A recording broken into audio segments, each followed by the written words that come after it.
Hi there, and welcome to week 7.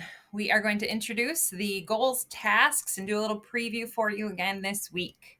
So, week 7, this is our final week looking at these 3 objectives. So, we've been looking at what factors have impacted the expansion of British colonies, interactions with American Indians, and cause and effects of slavery.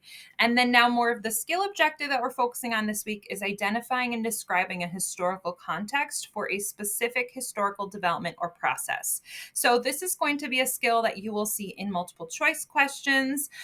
You will also see it as part of the 2 essays that you will need to write. It's a component that most students complete in their introduction paragraph.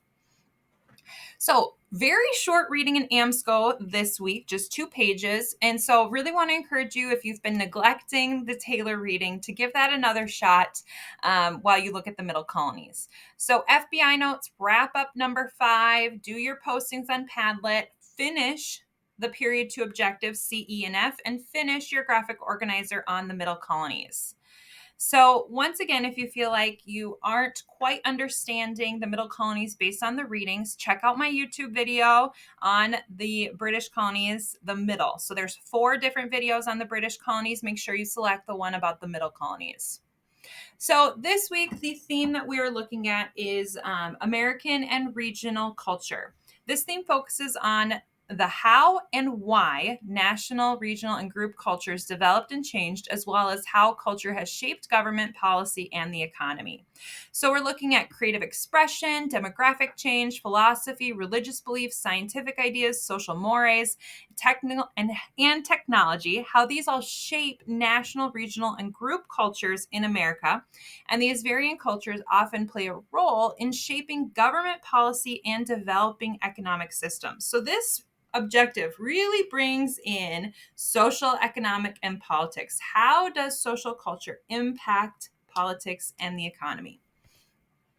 So this isn't a huge objective, and you can see it's significantly more emphasized in a couple units. So unit 4 and unit 8 are significantly more focused on culture than our other units. And so that's something to keep in mind, is that if the College Board is going to have an essay question using the ideas of culture, they are likely going to be using unit 4 or unit 8 as their target. So, what are the things that you should be aware of with this theme? We want to be able to explain how did ideas spread across the Atlantic and what impact did they have on American culture? How did the revolutionary movement shape a new American culture? How did European and American elements merge to create a new national culture in the early 19th century?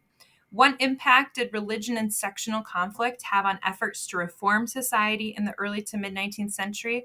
And finally, how was mass culture impacted by international conflicts, social movements, and religion in the mid to late 20th century? So, those are all questions that hopefully you'll be able to answer by the end of this year.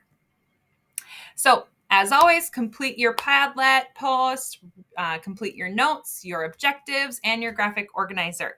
That's your target for this week, and I will check in with you again on Wednesday.